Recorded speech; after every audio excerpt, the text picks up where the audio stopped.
Well, it's time for another Underratedest, and this time I'm looking at Prince of Persia: The Forgotten Sands. Came out in 2010 along with the movie, but was not a movie tie-in game. And I don't know about your personal opinions on the movie, but I rather enjoyed it. You know, not perfect, but as far as video game movies go, ranks in my top 3. So this actually is part of the Sands of Time. It was trilogy, but now this takes place in between the first and second games, and I thought it was amazing. I really enjoyed it. This is the first time I've really played it since it came out. I think I picked it up on the day it came out, actually. You know, I was just looking for something to play. I was like, oh, those Prince of Persia games are pretty cool, so I picked this one up. So this is kind of a little way into it. I wanted to start when things were getting interesting, but replaying the opening of the game, I realized how awesome it still is. But anyway, the prince is, you know, kind of he's visiting his brother, and as he's visiting his brother, the castle gets attacked, and his brother releases this, like, demon Ifrit, and it releases Solomon's army, this sand army, and so this is going to lead into the point where you get your first power, which is the, of course, reverse time power. So this is, every time you get a new power, you enter this world, and you go meet this woman who I don't remember who she is because I haven't played this game since it came out. But you get some really cool powers in this game. The freezing water, easily my favorite one to play with, and this game has maybe some of the funnest platforming I've ever done.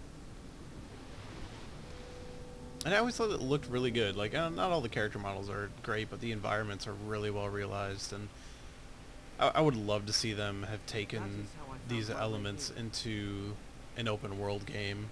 That's where Prince of Persia really needed to go. Who is here exactly? And who are you? And what do you know of King Solomon's army? Yeah, so this is the woman who, like, grants you your powers. We are Rosna, Queen of the Marine, Guardian. And they're kind of elemental-based powers, but, you know, since it is part of the Sands of Time series, they had to have the time power in there too. Years ago. You couldn't possibly. I am of the Jinn. We are not so short-lived as humans, or so quick to forget things of vital importance. Yeah, so I guess we can kind of watch this a little bit. Do you know what your brother has unleashed? That army did not belong to King But yeah, Solomon. like, a big difference with this game is the combat, which in the original series was a lot of, you know, like one-on-one fighting, and you'd kind of lock on and be in this group of guys, but fight one-on-one, and you could, like, jump over them to avoid attacks and stuff. This one's more crowd-based fighting, where you're taking on a lot of enemies at once, and none of them are super strong, but you use your powers to kind of, you know, deal with the battle situations. But actually, I really like the combat in this game. It's real simple. It's a couple buttons, and just the animation in this game is always what really drew it to me. Just the animation of running on the walls, and the combat animations are all really good. And my biggest issue with the game when I first played it was not leaving the castle, because the entire game takes place in this giant castle. I think it would have been awesome to, like, get out in a town or something. Alright, we've seen enough of this. So she gave me the power, so now this next section is going to be, like, tutorializing the power. I think they make you die just so they can show you, like, hey, you know, rewind time. But so yeah, we always run into these, like, Stargate looking portals, and then we get situations like this. Oh, so now I can hold right bumper to rewind time. This must be what she meant by giving me more time. Are these the powers of the Jinn? I love that there's no reference at all to, like, the previous game. Oh. Yeah, that was my fault. Alright, so go close. And run. Yes, yes, I love that run animation. It's all looks nice. So you can bust open pots and get these little blue things that refill your magic. Or, oh, nope. Yeah, I'm really on top of things here. Alright. Yeah, it's... Okay, that's kind of what this section is for, is to teach you, like, hey, you know, magic.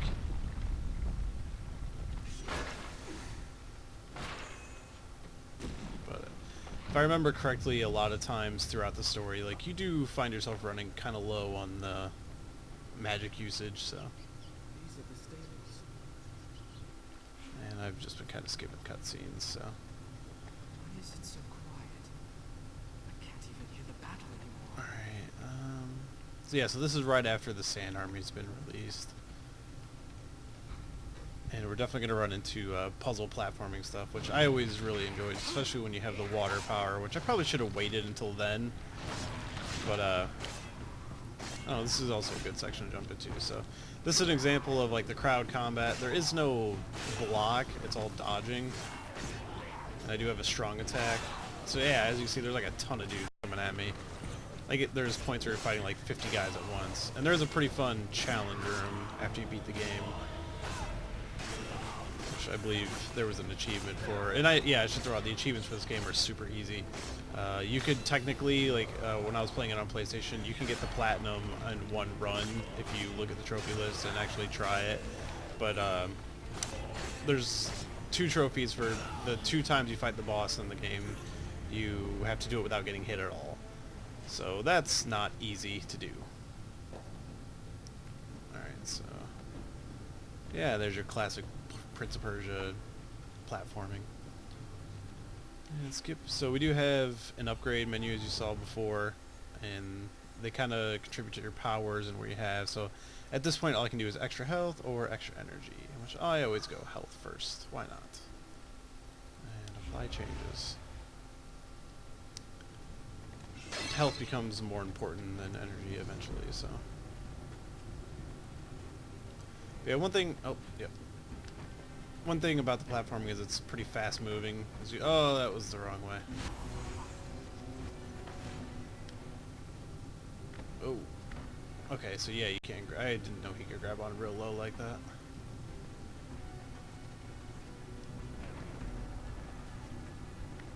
Ooh.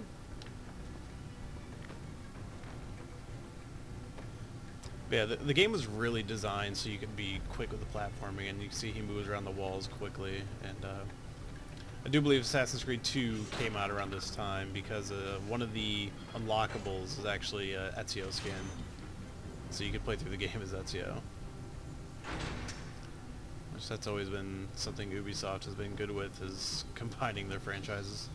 If they would have put a Sam Fisher in the skin in this game, that would have been amazing. Oh, that's gonna break.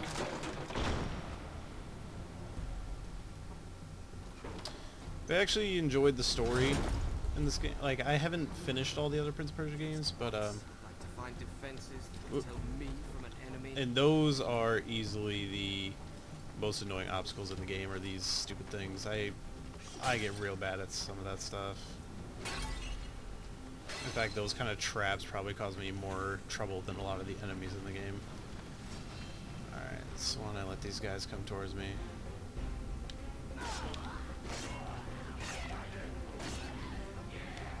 Oh yeah, I forgot you can do that. Yeah, so you can kind of jump around on dudes. I think there's actually a trophy for doing that like 10 times in a row or something.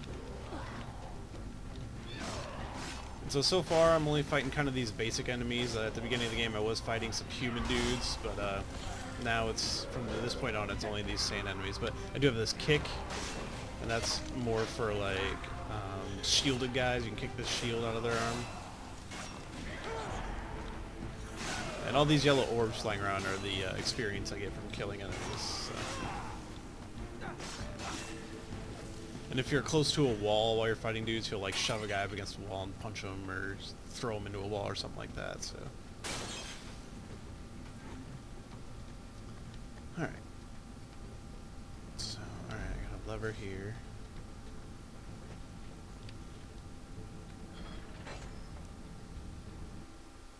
Oh, wow! I didn't even realize I could skip that small of a cutscene. Yeah, I mean, I'll keep saying it. I really like the platforming in this game. I always did. It moves real well. It looks awesome. The controls are really, like, quick and spot on.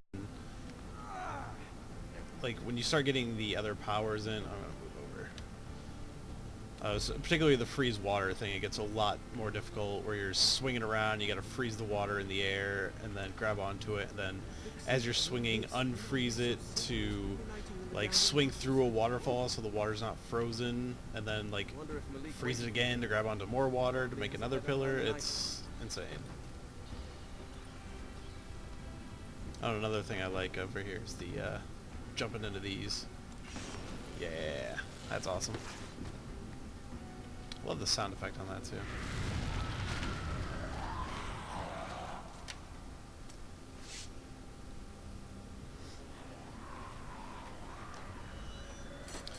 Yeah, when this game came out, it wasn't so much that it was that it reviewed poorly or anything, but I think it was just misunderstood. Like Perhaps these defenses do have. I don't think they realized that it wasn't just a game based on wasn't a game based on the movie, because it did come out like the same day as the movie. But this, you know, it was its own thing. It came out as part of the Sands of Time trilogy, you know, now quadrilogy, I guess. Where is everyone? And I think it was just misunderstood as what it was, and you know, people it didn't sell particularly well. I mean, a lot of people were disappointed that they didn't make a sequel to that 2008 Prince of Persia game, because I guess that one left on kind of a cliffhanger. I didn't really like that game. It was fine, but I mean, there was no real punishment for the game at all, so I just didn't really understand why people liked that one so much. And then Nolan North as the Prince was kind of, you know, he's a fine voice actor. I just didn't feel it was appropriate. Alright. Oh, nope. Why, I just... Okay.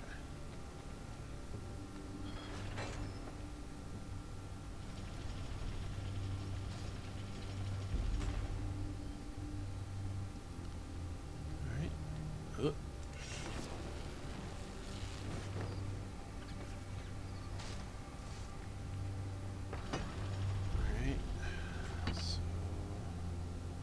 Seem to do anything. That should be better, I think.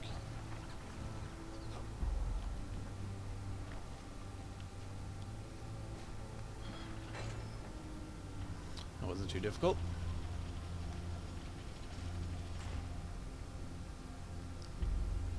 Yeah, really like my only problem with the story, like I said, was the only in one castle area. I was just really hoping to get out farther. Oh, that was weird. But I you know, the combat's really fun.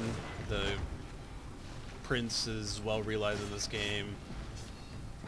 They said it was supposed to bridge this first and second game and show how he became kind of more ruthless, but I really didn't get that sense. And I think they said something about they showed where he gets the scar, but I don't, like, when I played through the game the first time, I was real conscious of that and didn't even recall seeing it happen. And as you could assume, I could be using my time powers in this battle as well, but I don't really see the point, so... Alright, I got another upgrade, so I guess we'll throw that in magic, why not? Yeah, as you level up in the game, you get, like, you can use your magic in combat. As for now, I just have the time thing, which obviously it... Oh yeah, I gotta go here. Obviously the time thing, it just does exactly what you expect. You can rewind time in battle to, you know, lose your damage. Oh, why did I do that? But there's not really a point to that. The time stuff should be saved for the platforming segments, but, later you get, like, whirlwind abilities with wind, and you get ice, or the water freezing ability, and I think that has, like, a special ability in battle, but I can't remember what it does. And then you get, like, an earthquake ability later on. They do not remember this when they wake.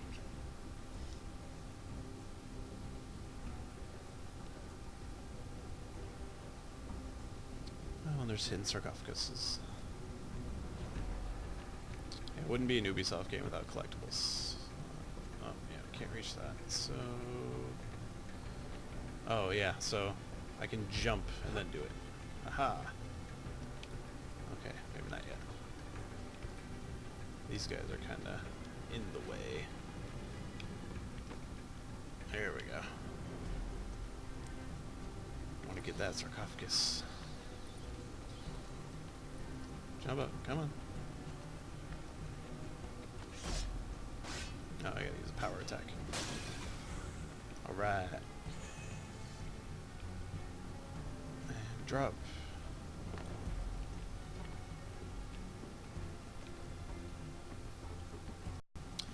But yeah, I guess like the thing for me is the platforming just really felt realistic. There's a lot of games that do, like, even more so than what was popular at the time, Uncharted, honestly. I mean, the platforming in Uncharted, you know, it kind of jumps and snaps to places, and it's something that when I do the Tomb Raider Underworld video, I'll talk about in there too. It's just the animation priority can be really important in the right game.